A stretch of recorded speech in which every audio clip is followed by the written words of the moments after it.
April 8, 1968. 3:27 p.m. local time, London Heathrow Airport.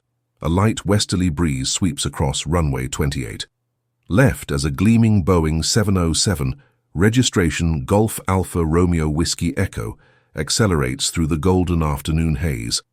Inside the cockpit, the captain calls out the speeds in his calm, measured voice. 80 knots, 100 knots. V1, rotate. The nose lifts. The gear retracts. The four Rolls-Royce Conway engines hum with that characteristic subdued roar. Flight 712 is climbing normally into the London sky, bound for Zurich with 116 souls on board. But deep inside the number 2 engine, buried within the 5th stage of the low-pressure compressor, a microscopic crack that's been growing for years, is now just seconds away from becoming catastrophic. And in exactly 2 minutes, one young flight attendant named Barbara Jane Harrison will be forced to make a choice that'll define the rest of her life, which, tragically, won't be very long. How does a routine departure turn into a blazing inferno on the runway? What series of small mistakes can transform a survivable engine failure into a race against death itself? And when the smoke fills the cabin and the flames close in, who stays behind when everyone else is running for their lives? This is another story about warning signs ignored for years, and about one person's courage in the face of absolute terror. I'm Captain Peter Mercer. What you're about to hear is the story of BOAC Flight 712, told from a pilot's point of view, but also from the perspective of someone who stayed behind when she didn't have to. Welcome aboard, my friend. Let's set the scene here.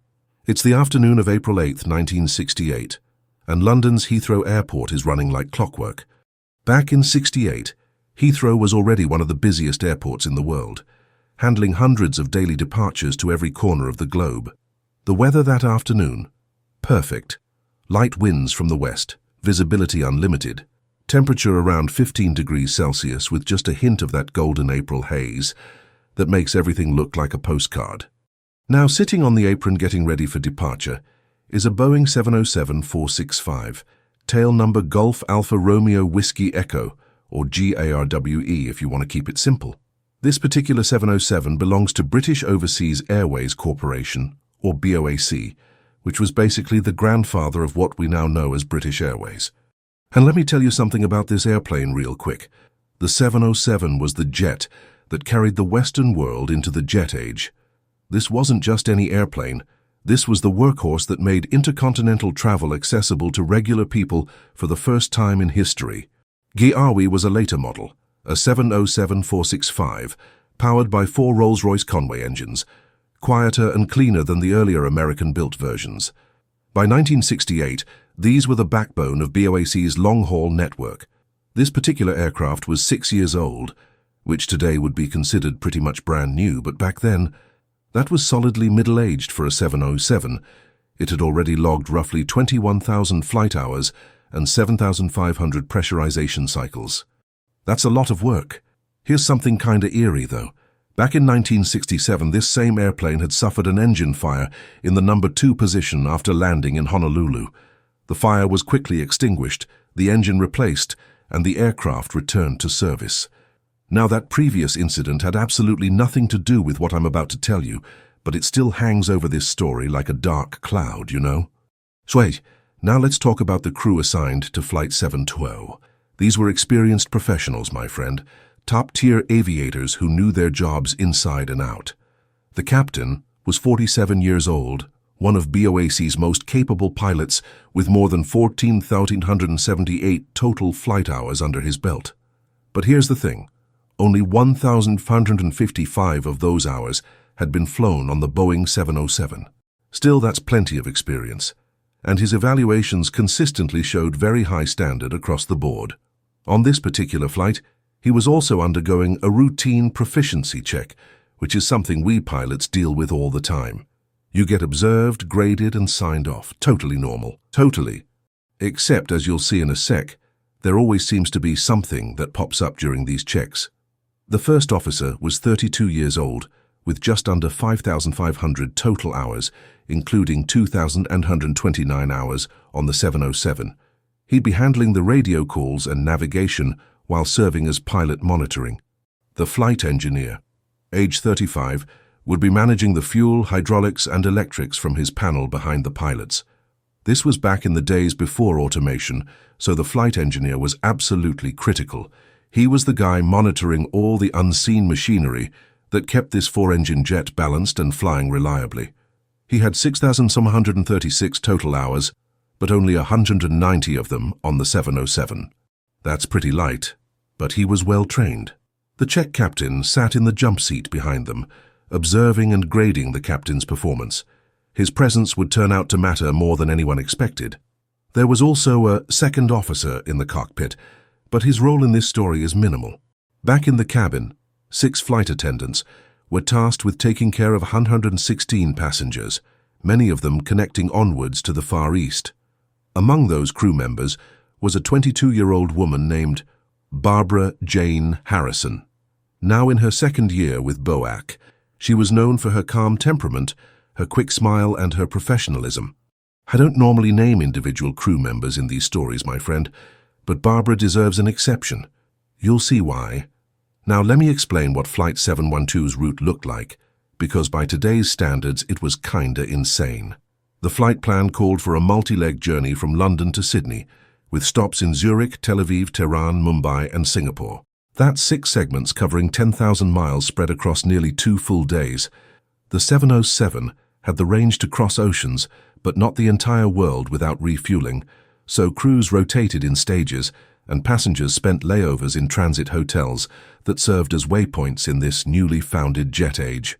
Compare that to today, where the same trip would take just one stop, probably somewhere in the Middle East or Southeast Asia, and you'd be gate to gate in a little over 20 hours.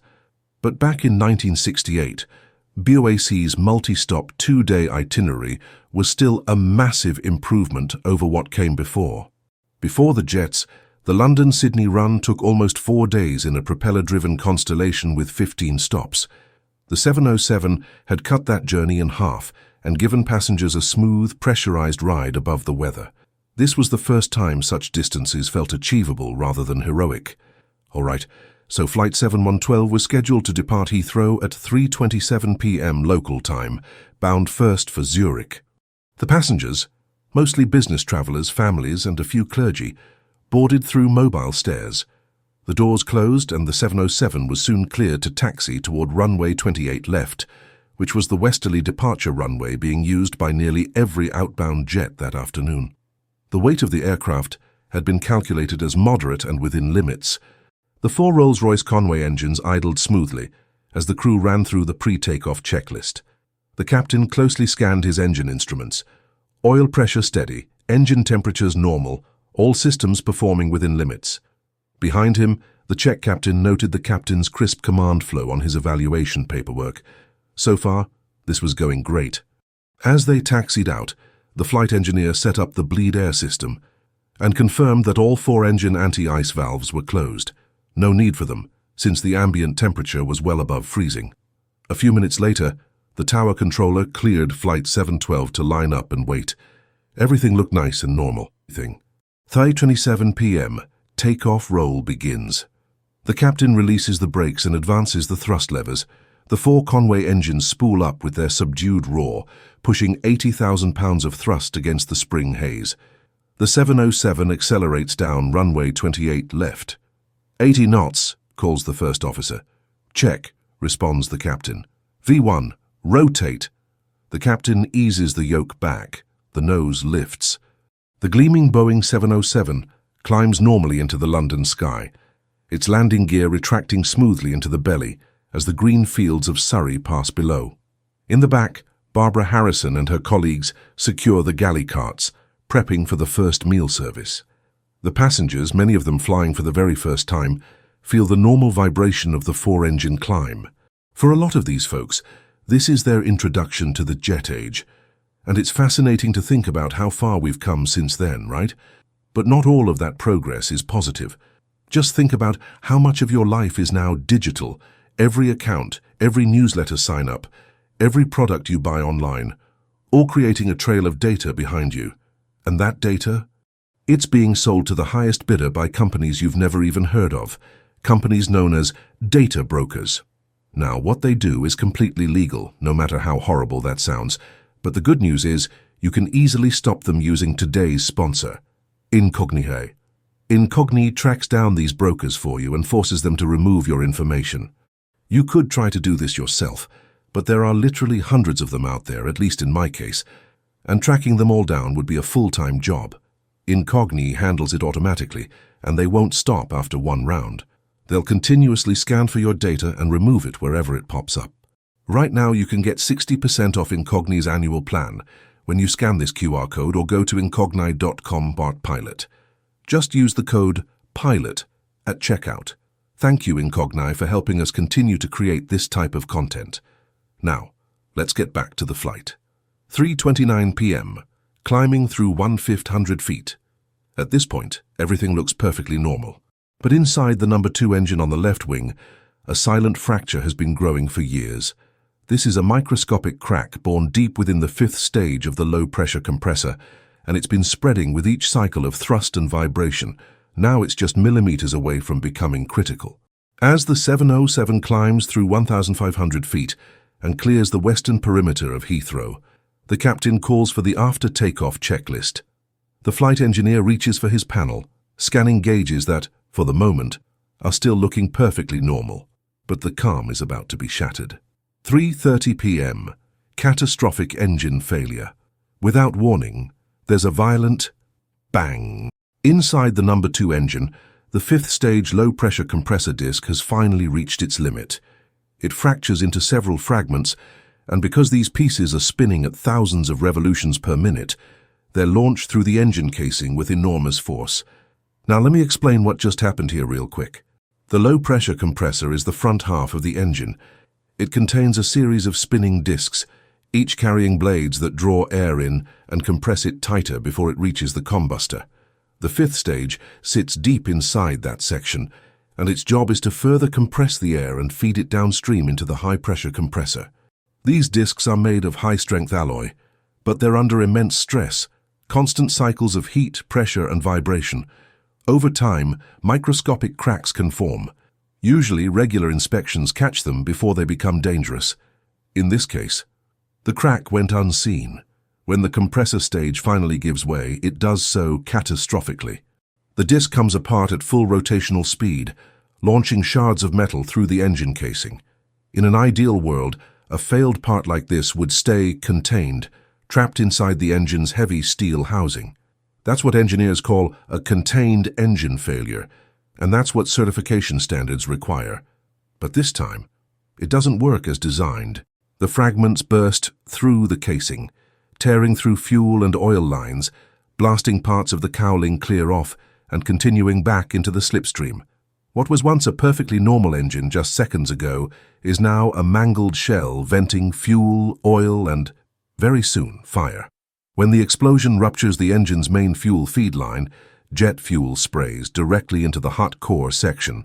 It ignites immediately. Flames erupt from the rear of the nacelle, climbing up the pylon and licking the underside of the wing.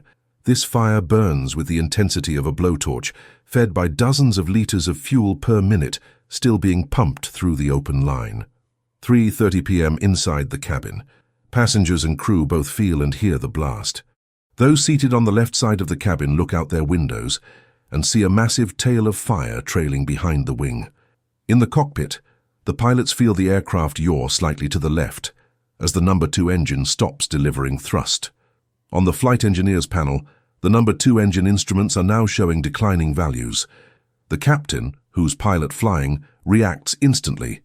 He closes the number 2 thrust lever to idle and calls for the engine failure drill, a standard memory procedure that all 3 flight deck members know by heart. But here's where things start to go wrong. 30 p.m., the landing gear warning. The landing gear has already been retracted. So when the number 2 thrust lever is pulled back to idle, it triggers the landing gear warning horn, a loud, continuous tone that fills the cockpit. The captain, first officer, and check captain all reach forward at once to silence it. The captain hits the correct cancel switch. But in the confusion, the first officer reaches past it and presses the button next to it, which is the fire bell cancel button. You see where this is going, my friend? When the engine fire detection circuits finally detect the flames and try to sound the alarm, the fire warning bell never rings. The only sign of the fire now is the illuminated red Engine 2 fire light beside the fire handle. That handle, if pulled, would close the engine's fuel and hydraulic supply valves and arm the extinguisher bottles. But the flight engineer, who's initially reaching for it, hesitates for just a second and then withdraws his hand. Why? Because at this moment, he believes they're still performing the engine failure checklist, which doesn't call for pulling that handle, and he doesn't hear any fire bell to indicate otherwise. The handle is illuminated, but a bit of doubt and confusion is all it takes for a critical failure chain to begin. Now listen up. This is exactly why modern cockpits have the procedures we use today. We won't silence any warning bell without clearly calling it out and making sure all pilots confirm it. And today, the pilot flying would ask his colleagues to confirm the failure, not just ask for a checklist. But these were early times in the jet age, my friend. These lessons hadn't been learned yet. 3:31 p.m. The wing is on fire. A few seconds later, the check captain in the observer's seat looks out his side window and sees a truly terrifying sight. The entire engine is on fire, with flames spreading rapidly up the pylon and along the underside of the wing. He shouts, "Oh, bloody hell, the wing is on fire." His colleagues now realize they're not dealing with a routine failure. They're facing a severe in-flight fire. The captain immediately orders the engine fire procedure. But remember, the flight engineer has already worked through part of the engine failure procedure at this point, a procedure that's very similar to the fire one, except for one critical step. Meanwhile, the first officer radios Heathrow Tower. Speedbird 712 engine fire returning to the field. Air traffic control acknowledges immediately, activating the airport crash alarm and clearing other traffic away from the circuit. 3:32 p.m. The fire checklist. The flight engineer switches over to the fire checklist. It's separated into Phase 1, memory items to be performed immediately by heart, and Phase 2, read and do items from a printed checklist card. Having already completed what he thinks is Phase 1 from memory, he now opens the printed card and continues with Phase 2. But here's the problem. Phase 1 of the fire drill contains an additional crucial step: pull the fire handle. That step was never completed. He thought about it earlier when he was still doing the engine failure drill, but he stopped himself, and that likely turned into a memory of him actually doing it. He never looks down to see that the switch is still in its normal position. This means the fuel shutoff valve in the wing remains open. The fuel pump continues to feed the ruptured line at full pressure. Again, this is why we today, even with memory items, always start the checklist procedure by reading through the memory items to verify they've actually been completed correctly. The human mind is so vulnerable to lapses, especially under stress, that it cannot be relied upon. 3:32 p.m. The fire continues. Out on the left wing, the automatic fire system inside the engine discharges one extinguisher bottle with inert gas into the nacelle. But with a constant stream of fuel still spraying through, the extinguisher is immediately overwhelmed. It never has a chance. From the ground, witnesses see a trail of orange flames stretching behind the left wing of the 707 as it streaks overhead. The intensity of the fire increases as the aircraft turns left back toward the airport. In the cabin, heat from the fire radiates through the wing skin. In the flight deck, the workload is immense.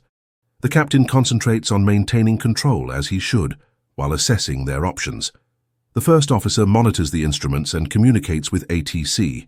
The flight engineer scans the engine readouts, which for the number 2 engine now read 0. The fire, however, is still raging. 3:33 p.m. The engine falls off. Roughly 2 minutes after the initial failure, the extreme heat weakens the engine pylon to the point where it can no longer bear the load. By this point, the captain is turning back toward Heathrow, hand-flying the aircraft and keeping it steady with asymmetric thrust and constant right rudder input to counter the drag from the burning wing. With the aircraft stabilized at about 3,000 feet and nearly lined up on a direct heading back toward the airport, the left inboard engine finally gives way. With a sharp, metallic crack, the number 2 engine separates cleanly from the wing, tearing free of its mounting bolts and fuel connections. It falls away into the open countryside below, crashing into a flooded gravel pit near Staines, thankfully without striking any structures or people. When this happens, the captain feels a slight change in control response, But he doesn't realize what's just occurred. The sudden loss of weight and drag on the left side briefly makes the airplane more responsive.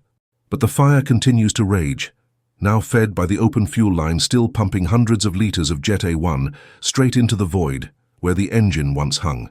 Inside the cockpit, the firelight, which had been on until this point, likely goes out when the engine falls off, but there's no change in vibration or handling that clearly indicates the loss of the engine. 3:34 p.m., choosing a runway.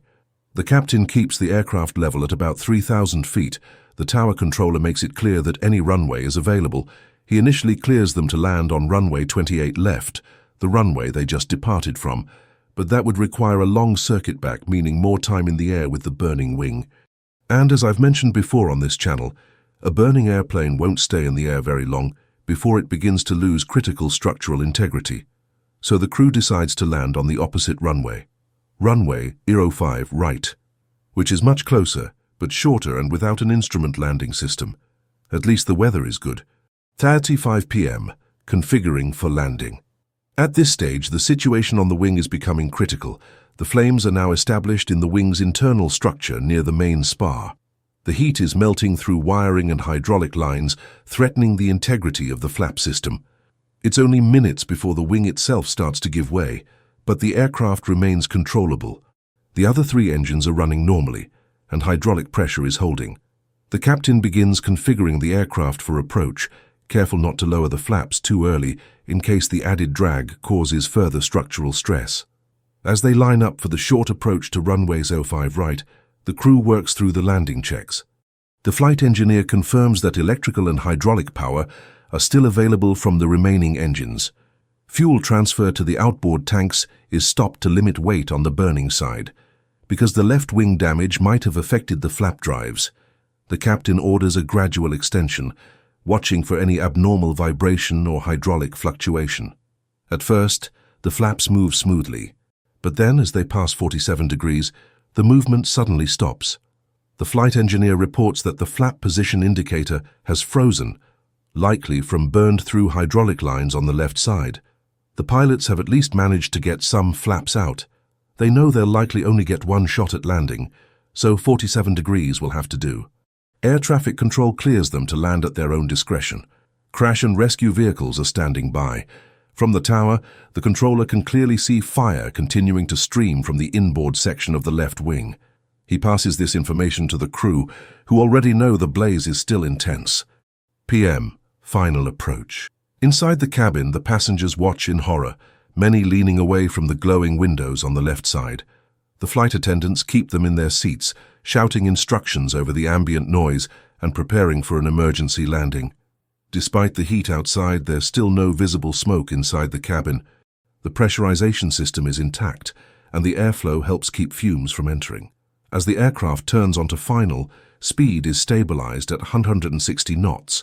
The captain keeps the descent shallow to avoid sudden aerodynamic loads on the damaged structure. The approach is not easy. To reach runway 05 right, the captain has to complete a nearly 270-degree descending left-hand turn, while hand-flying, keeping just the right amount of thrust on the three remaining engines to balance the asymmetric drag from the burning wing. It's a masterpiece of energy management flown entirely by feel and instinct. The flight engineer verifies that the anti-skid system is armed. That's similar to ABS brakes on a car, keeping the wheels from locking up. Hydraulic AC system pressure controlling the brakes and landing gear remains at 3,000 psi. 3:38 p.m. touchdown. Crossing the threshold, the captain brings the thrust levers back and executes a perfectly timed flare. The airplane touches down firmly about 800 feet into the runway, right on the center line, and immediately begins decelerating. The captain stands on the brakes as hard as he can while calling out, "Reverse full." The first officer selects reverse thrust on engines 1 and 4, the outboard engines on each wing. Together, this causes the airplane to slow down rapidly. They've landed. But the ordeal is far from over. The hellish inferno outside is now threatening everyone on board. The captain immediately sets the parking brake and calls, "Engine fire checklist," after landing. He reaches out to pull the fire handles for all 4 engines, but for some reason he never actually does.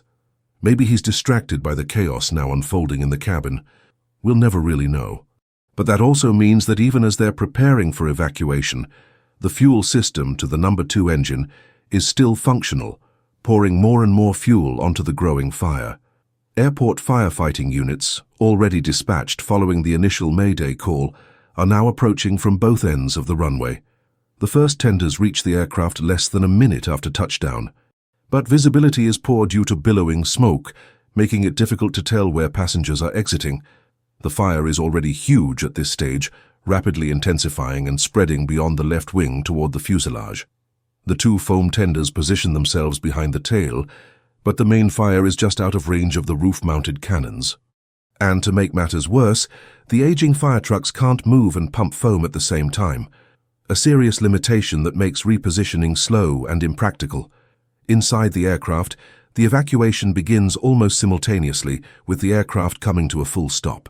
In the cockpit, the captain's command, "Evacuate, evacuate," is echoed by the purser over the PA. The forward cabin crew spring into action even before the engines have fully wound down. But only seconds later, a massive explosion of unburned fuel rips across the tarmac, sending pieces of engine and wing upward and outward. Fire crews run for cover as burning metal rains down. Inside the plane, the floor shakes violently enough to knock queuing passengers off balance. At the forward left door, the flight attendant arms the slide and opens the door immediately. The slide deploys correctly, but the instant it inflates, the intense heat from the burning wing begins to melt the material. Within seconds, falling fragments of aluminum and burning fuel ignite the fabric, rendering it completely unusable. The cabin crew shout for everyone to move to the right-hand side exit instead. At that door, the slide deploys normally and becomes the primary escape route. The purser and a second crew member take up positions there, one directing passengers from the aisles, the other steadying the slide and helping people down. The first passengers to exit are those seated nearest the front, who move quickly but without panic. When people see the slide, several hesitate, creating momentary congestion. But the cabin crew manage it efficiently, alternating rows and shouting over the rising noise of the fire to keep a steady flow moving. Within 30 seconds, people are sliding down 2 at a time. The 2 overwing exits on the right side are also opened by passengers following, shouted instructions from the crew. The doors fall out onto the wing as designed, and several passengers climb out that way, sliding or jumping from the trailing edge flaps down onto the tarmac, a full 2-meter drop. Many receive lighter injuries in the process. And I want to stop here and point out something important. This is why we have cabin crew on board. They're there to handle some of the most stressful situations imaginable and maximize the survivability of everyone in the cabin during evacuations and in-flight emergencies like this one. That's worth keeping in mind every time you board an aircraft and are greeted by their smiles. Within the first 40 seconds, nearly 80 passengers have exited via the forward right door and the overwing exits. But conditions toward the rear of the cabin are deteriorating much faster. The initial explosion from the left wing has ruptured the cabin floor near the aft galley, allowing heat and smoke to enter the fuselage. By the time the forward passengers are exiting, the rear galley walls are already hot to the touch, and black, choking smoke is pushing in through the seams of the floor panels. At the rear right door, one of the flight attendants arms and opens the exit as soon as he receives the evacuation command. The slide initially deploys, but fails to inflate fully. Without hesitation, he jumps down the half-inflated chute himself, landing hard on the runway. When he gets to his feet, he tries to straighten and hold the slide upright, calling for passengers to come down. A few follow, sliding or jumping after him. He tries to climb back up to help his colleagues, but realizes he can't. The heat and the height make it impossible. That leaves the rear of the cabin in the hands of 22-year-old Barbara Jane Harrison. The rear left exit is unusable due to the fire.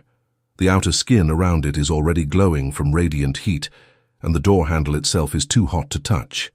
Harrison abandons it immediately and concentrates on the remaining usable exit. Visibility is dropping rapidly. Passengers at the back can see fire flickering through the windows on the left side. Overhead lights are dimming as electrical circuits fail. The aisles are crowded with people trying to move forward, slowed by others reaching for hand luggage in the narrow space. Harrison shouts over the noise, urging them to move toward the right door. She positions herself beside the exit, alternating between steadying the partially inflated slide and physically guiding passengers out through the door. Only 5 passengers make it onto the slide before the heat causes it to fully deflate. But even after that, Harrison continues getting people out by encouraging them to jump. Several eyewitnesses later say she pushes people out when they freeze in the doorway, reassuring them, even as flames reflect through the windows behind her. A mother with 2 children hesitates. Harrison takes one child under each arm, helping them both down together before turning back in for the next person. By now, the smoke layer in the cabin has descended below head height. Those still seated in the last few rows can barely see the aisle lights. Harrison runs back to them, shouting for them to move forward. Some passengers crawl under the smoke. Others simply follow the sound of her voice. Each time she guides a few more people to the exit, she turns back into the smoke-filled cabin. Passengers in the mid-cabin now hear repeated popping noises as hydraulic lines burst inside the wing. The cabin temperature rises sharply. Plastic fittings begin to melt. The smell of burning materials becomes overpowering. But Barbara Jane Harrison continues to work at the rear door, her uniform darkened by smoke. Every few seconds, another flash from the wing illuminates the cabin. As she's helping one man through the exit, a sheet of flame passes through the outside of the fuselage, scorching the slide fabric and setting it partially alight. She beats at it with her hands to keep it clear long enough for 2 more passengers to escape.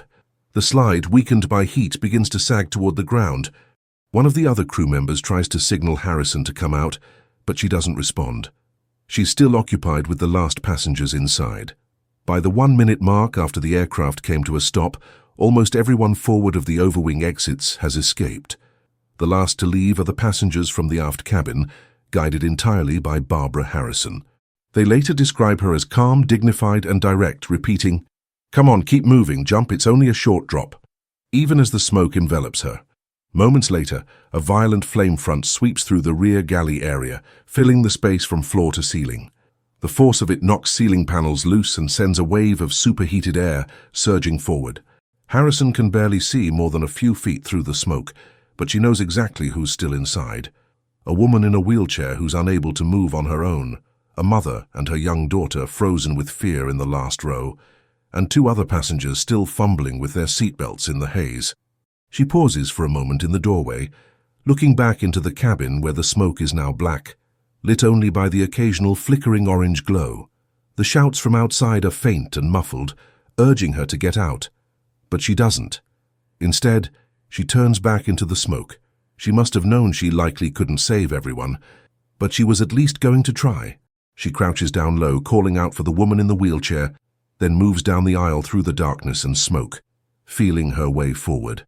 Outside, witnesses later say they saw her silhouette appear briefly in the doorway once again, framed by the light of the fire before she turned once more into the smoke. Moments later, a wall of flame rolls through the galley in the form of a flashover, a phenomenon where superheated gases ignite simultaneously, consuming everything in an instant. And with that, it's all over. Barbara Harrison is never seen again. The passengers she went back to help, including the woman in the wheelchair, the mother and her daughter, and the 2 others trapped nearby, all perish with her in those final seconds. Less than 90 seconds have elapsed from the moment the plane came to a complete stop. Miraculously, all but 5 people have made it off. By 5:10 p.m., approximately 30 minutes after touchdown, the fire is declared under control. The fuselage aft of the wing is completely destroyed. The forward cabin and cockpit remain largely intact.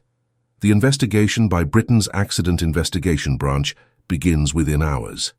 They recover the engine from the gravel pit and quickly find the shattered turbine disc, showing conclusively what caused the engine failure. But here's the thing, my friend, that in itself was survivable. The Boeing 707 could easily continue flying on 3 engines, so what made Flight 712 fatal was actually what happened next. A chain of human and procedural errors that allowed a controllable fire to become uncontrollable. Let's break it down. First, the compressor disc failure. The investigators determined that the 5th-stage low-pressure compressor disc failed due to fatigue. A microscopic crack had been growing for years, buried deep within the metal. The fracture pattern suggested a long-term fatigue process, without showing exactly how it started. The most likely explanation? Excessive vibrations inside the core, perhaps caused by a tiny imbalance or resonance that built up over time. This was still early in the era of jet propulsion, when engineers were only beginning to understand how complex vibration patterns and cyclic stress could slowly destroy metal from within. The science of fatigue and vibration analysis that we take for granted today simply didn't exist back then. These lessons hadn't been learned yet. When the compressor stage finally gave way, it did so catastrophically. The disc came apart at full rotational speed, launching shards of metal through the engine casing. In an ideal world, that would be a contained engine failure. The debris stays trapped inside the heavy steel housing. But in this case, the containment ring on those early Rolls-Royce engines wasn't strong enough. Chunks tore through the casing, severing oil and fuel lines and blasting parts of the cowling off. What had been a perfectly normal engine seconds earlier was now a mangled shell venting fuel, oil and fire. Second, the fire bell cancellation. When the number 2 thrust lever was pulled back to idle, the landing gear warning horn sounded. The captain, first officer and check captain all reached forward at once to silence it. The captain hit the correct cancel switch, but the first officer accidentally pressed the fire bell cancel button instead. So when the engine fire detection circuits detected the flames and tried to sound the alarm, the fire warning bell never rang. The only sign of the fire was the illuminated red Engine 2 fire light beside the fire handle. This single mistake, pressing the wrong button in the heat of the moment, meant the crew lost their most immediate audible warning. Third, the fire handle was never pulled. The flight engineer initially reached for the fire handle but hesitated and withdrew his hand. Why? Because he believed they were still performing the engine failure checklist, which doesn't call for pulling the handle. And without the fire bell ringing, he didn't realize the fire was as severe as it was. That handle, if pulled, would have closed the engine's fuel and hydraulic supply valves and armed the extinguisher bottles. Without it being pulled, the fuel shut-off valve in the wing remained open. The fuel pump continued feeding the ruptured line at full pressure, pouring fuel directly onto the fire. The automatic fire extinguisher inside the engine discharged, but it was immediately overwhelmed by the constant stream of fuel. Can you believe that? The fire could have been contained, or at least significantly reduced, if that one handle had been pulled. Fourth, checklist design and cockpit ergonomics. The AIB determined that the crew's performance, otherwise disciplined and professional, had been undermined by poor checklist design and cockpit ergonomics. The engine fire and failure drills were similar enough that under pressure, one could easily be confused for the other. And the location of the warning switches meant a single misplaced hand was all it took to cancel the only audible warning. These weren't bad pilots, my friend. These were experienced professionals doing their best in a high-stress situation. But the system, the design of the checklists, the layout of the switches, set them up to fail. Fifth, inadequate firefighting equipment. Once the aircraft was on the ground, the airport firefighting units responded quickly, but the aging fire trucks had serious limitations. They couldn't move and pump foam at the same time, making repositioning slow and impractical, and the roof-mounted cannons didn't have enough reach to effectively combat the fire from a safe distance. By the time the fire crews were in position, the blaze was already out of control. Here's what the industry learned from Flight 712. Aircraft checklists were redesigned. Memory items were made distinct, and crews were required to read through the memory items after performing them to verify they'd been completed correctly. This prevents the kind of memory lapse that allowed the fire handle to remain unpulled. Fire warning panels were standardized. The layout of critical switches was redesigned to reduce the chance of accidentally pressing the wrong button. Today, fire warning systems are much more robust with multiple redundant alerts. Airports upgraded firefighting vehicles. New regulations required all tenders to be able to pump foam while moving and to deliver foam with far greater reach. Modern airport crash tenders are incredibly capable machines, nothing like the equipment available in 1968. Containment standards were improved. Engine manufacturers were required to improve containment rings to ensure that even catastrophic failures would remain contained. This has saved countless lives in the decades since. The investigation also recognized the actions of the crew and cabin staff, who saved 122 out of 127 people on board. The captain's calm control the coordination of his cockpit team, and above all the courage of Barbara Jane Harrison became symbols of professionalism and selflessness. For her actions, Harrison was posthumously awarded the George Cross, Britain's highest civilian award for bravery. She remains one of the youngest recipients in history and the only woman to receive it outside a war zone. Here's my question for you, my friend. When the smoke fills the cabin and the flames close in, what would you do? Would you run for your life, or would you turn back for just one more person? Barbara Harrison didn't have to think about it. She just did what was right. Aviation is built on lessons learned the hard way. Every regulation, every checklist, every piece of safety equipment exists because someone, somewhere, paid the price for us to learn. Flight 712 taught us that even experienced crews can be overwhelmed by poor design, that split-second decisions in high-stress moments can mean the difference between life and death, and that true heroism doesn't announce itself, it simply acts. If you enjoyed today's episode, I suggest you check out my video on the Tenerife disaster, where similar communication and procedural failures led to the deadliest accident in aviation history. You'll find the link in the description. This is Captain Peter Mercer. Thanks for being my co-pilot, my friend. See you on the next flight.